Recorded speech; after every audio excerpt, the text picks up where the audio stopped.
Welcome back to நாத்தனார் kitchen.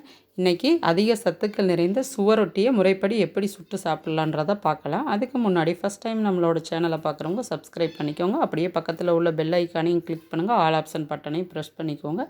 அப்போ தான் நாம் போடுற வீடியோக்கள் உங்களுக்கு உடனே நோட்டிஃபிகேஷனாக வரும். வீடியோ பிடிச்சிருந்துச்சுன்னா ஒரு லைக் பண்ணுங்கள் ஃப்ரெண்ட்ஸ். வாங்க இப்போ எப்படி பண்ணலான்றதை பார்க்கலாம். இப்போ நான் 2 சுவரொட்டி வாங்கியிருக்கோம்.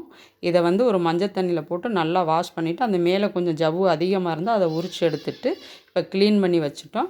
இது மேலே தூள் உப்பு மட்டும்தான் தடவுறோம். உப்பு அதிகமாக தடவிடக்கூடாது, கொஞ்சம் லைட்டாக தடவிக்கிட்டால் போதும்.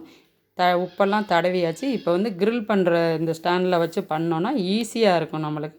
அப்படி இல்லாட்டி சினுக்கரிக்கு இல்லை கருது குத்தி சுடுற குச்சி கம்பி அந்த மாதிரி இருந்தாலும் அதுலேயும் நம்ம செய்யலாம். இது வந்து ரொம்ப தெறிக்காது, மேலே தெறிக்காது, ஸ்டவ்லையும் வந்து ரொம்ப படபடன்னு அடிச்சுக்கிறாது. இது சுடையில் வந்து ஈஸியாக இருக்கும். நம்ம 2 சைடும் மாற்றி மாற்றி திருப்பையில் ரொம்ப சுலபமாக இருக்கும். கம்பியில் குத்தி சுடையில் கொஞ்சம் வெந்தவுடனே அது சுற்ற ஆரம்பிக்கும். அதனால இப்படி பண்ணுறது ஈஸியாக இருக்கும். எப்படி வேணாலும் செய்யலாம், ஆனால் சுட்டு சாப்பிட்றது தான் இது ரொம்ப ரொம்ப நல்லது. ஆதி காலத்துலேருந்து இப்போ வரைக்கும் இதை முறைப்படி சுட்டு தான் சாப்பிடுவாங்க. அப்படி இல்லைன்னா தோசைக்கல்ல எண்ணெய் எதுவும் விடாமல் தோசைக்கல்லையும் சுட்டும் சாப்பிடலாம். இது கிரேவி குழம்பு வைக்கிறத விட சுட்டு சாப்பிட்டா தான் இதோட முழு பலன் நம்மளுக்கு அப்படியே கிடைக்கும். இது வந்து கன்சீவாக இருக்கிறவங்க, அனிமிக்காக இருக்கிறவங்க, ரத்தத்தோட அளவு கம்மியாக இருக்கிறவங்க, ரத்த அணுக்களை வந்து அதிகப்படுத்தும். இது ரொம்ப ரொம்ப உடம்புக்கு நல்லது.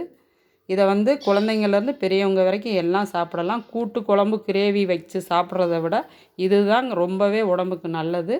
இது ஒரு ஆள் ஒரு சுவரொட்டியை சாப்பிட்டா தான் இதோட முழு பலனும் கிடைக்கும். கொஞ்சம் கொஞ்சம் சாப்பிட்டுலாம் பிரயோஜனம் கிடையாது.